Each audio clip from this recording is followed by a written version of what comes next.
Salam turdoshlar, ko'rayotganinglar Mintla taratqus tayyorlagan kino va ta'sirat programmasi. Hindiston desa Shahrulxon va Amirxonning muhabbat hikoyalaridan boshqa bu yurtning alohida madaniyati va g'alit qiliqlari bizning diqqatimizni alohida tortadi. Hindiston degan bu davlatda ayollik farqi alohida zo'r. Siz ayollarning hojat qilish uchun tong atmasda choy o'ynaganda qo'shin tuzib bir yo'l g'ayvat qilishqa yiroq cho'l jaziraga berib tarat qildig'ini kallangizga sig'dira olamsiz? Bu rostilla kishini hayron qoldirdi.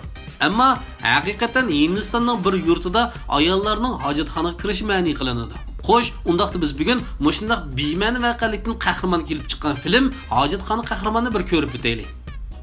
Filmning beshida har personajimizning to'y bo'layotganligini ko'rasiz.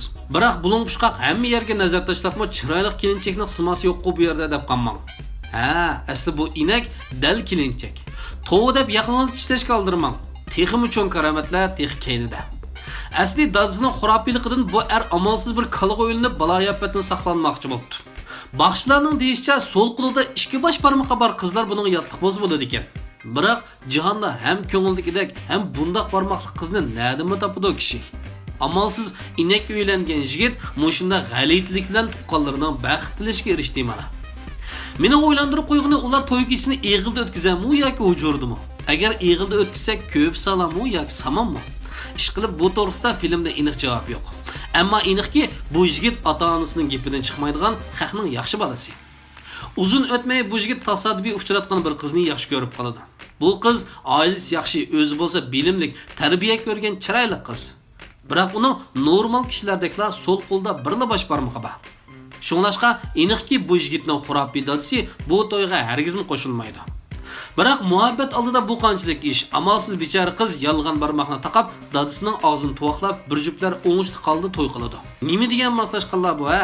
Biroq o'tibayarning suyi yo'q, suyi bayarning o'ti yo'q degandek, orzusidek bar yerda qiyilishgandek hojatxona yo'q edi. Bu yerdagi ayollarning yarim kechida uyg'otishi bilan to'plashib, yiroq bir daliq berib hojat qilishi bema'nilik bu. Tex o'g'irliqchadan, ha? Ko'rmaganda ko'rsan o'lmagining degan mo'sha o'xshaydi. Uqumishliq bu madaniy kelinchak ayollarning kishilik huquqini xili cho'ng bilgachga, u bu xil qilmishni qat'iy qabul qila olmaydi. Shuning bilan yigit dadisiga uyga bir hojatxona silishni maslahat solsa, dadisining quyuqchashida tik turib, to'rtda o'r bo'lib qoladi.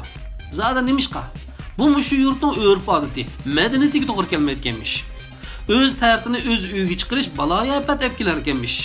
Amaliyotda dal mushunda qarash Hindistonliklarning hamma yerga puroqlarni qoldirib qo'yishni keltirib chiqargan emasmi?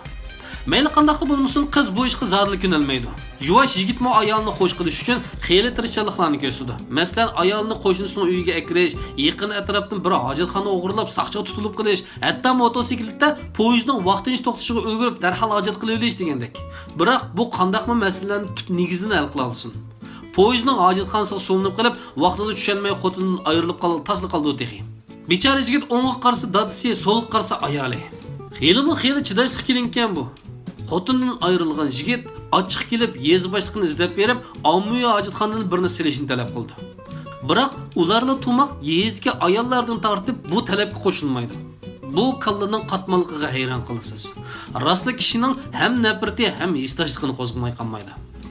Ammo siz u yuqoriga arz sunmoqchi bo'lganda asli Hindiston hukumatining har yili ommaviy hojatxona silish uchun zo'r mablag' ajratganligini, faqat ommaviy hojatxonaning shaxslar tomonidan egallab olinganligini bayqaydi. Shuning bilan u shunday qilmishdiki odamlarning isbotini javr jafolar bilan aron topshirsa, ular qatma-qat tekshirib bekitish orqali faqat 11 oyda xabarini beradiganligini aytadi. 11 oy xotinim qayta yotliq bo'lib, yana o'g'ildan birin tug'um bo'lmamdi bunchalik vaqtda deb o'ylagan yigit oxiri dadisining yo'q deyishiga qaramay o'z oldiga uyiga hojatxonadan birini soladi. Biroq dadisi shunday asalli boshigidigan odammi? Inakka bolasini o'ylagan bu muttasib dadisi o'g'lining shunday jafod solgan bu hojatxonasini ishi qilib yetadi. Dadillik hayvisini ko'rsatganlikda bu. Qaraganda bu dadining qilchimi navrilik bo'lish arzusi yo'q o'xshaydi. Hanim bo'lsa yigitning xilma-xil tirishchiliklari ayolni ta'sirlantirganlikdan u yo'ldosh bilan yolg'ondan ajrashgan bo'lib, jamiyatda g'ulg'ul qo'zg'aydi. Chunki ajrashish bo'lsa bu yezg'i nisbatan ajoyib zo'r bir voqea. Bu ikki soatda xabarlarga chiqib butkul Hindistonga 1000 yillik tarixga ega qadimiy yezdiki ayollarning hojatxona sababli ajrashganligi pur ketadi. Taratqularmi bu uyquda yotgan yezdagi ayollarni uyg'otib, ularni ko'ch-ko'chlarga chiqarib, noroziligini bildirdi. Dal mush kuni yigitning momsi kechida hojatxonaga bormoqchi bo'lib, yiqilib tushdi. Yiroq jazirada hojatga berishga ulgurmay, bolasiga qattiq noroziligini bildirdi. U o'g'liga o'zini yo'lab uyidagi yerim chiqib etgan hojatxonaga akirishga buyurdi. Tersa odam bu ishni o'z beshidan o'tkazgandan keyin oxiri pozitsiyasini o'zgartirdi. Qiz kulmaydi, ko'z tiliqib qoldi degandek, xalqning norozisi kundan kunga eg'irlashib, ko'chalar qaymaqonchilik cho'kidi.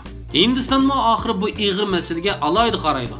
Anim bo'lsa bu oshiq-mashiqlar ajrashishning oldida ommaviy hojatxona qurish to'g'risida hujjat tushirilib, bu 2 yoshning turmushi qutqizilib qilindi. Shuning bilan bu yezga hatto Hindistonning boshqa joylaridagi yerlarga nurg'unlagan hojatxonalar silinib, erlar oxiri hayvonlardek udil kelgan yerga tarqat qilishdan, ayollarmo baravar holda ommaviy hojatxonadan tang bahramon bo'ladi. Shuni ko'rib olishga bo'ldiki, Hindistonda oilasi boy bo'lmagan qiz ayollar hatto bir mo'zaychilikmi qadr-hurmatga erisha olmaydi. Mushu filmni ko'rib o'tiriblar bu xil erlar bilan osmon zamin farqli muomalalarni hatto o'zlarini tunib yetolmaganligini his qila olamiz. Bu rastilla kishini o'ylantiradigan bir masala. Hindistonda nopus rastilla bak ko'p. Boy va nomrodlarning farqi shunchalik zo'r. Balkim bu masalalar nurg'un omillarga munosabatli bo'lishi mumkin. Hindistonda azaldan erlarni nihoyat ustun, ayollarni past ko'rganlikdan ayollarning maktab tarbiyasi ilishi qiyinga uchragan. Qo'rsaqdagi bilimning tayini yo'q, hatto savodsizlikdan bechora ayollar o'zining kishilik huquqini qilchim qo'g'day olmaydi. Boshqasini demasakmi, hojat qilish bu dunyodagi barliq jonliqlarning bir xil qilmishi. Hatto tabiiy bir hojatni ayollar barobar ko'rmasdan, ularni shu kechida kurishkini elib yiroq joylarga berib hal qilishi qilchimi kishining aqliga sig'maydi. Bunday xilma-xil barobarsiz qarashlar Hindiston jamiyatining kun sari taraqqiy qilishiga ergashib, balkim asta-asta o'zgarishi mumkin. Bu filmmi dal real turmushdagi haqiqiy voqelikni o'zgartirib ishlangan. Bir kichik oilaning mojarosini tasvirlash orqali Hindistondagi ba'zi bir ko'zni tutishga tegishli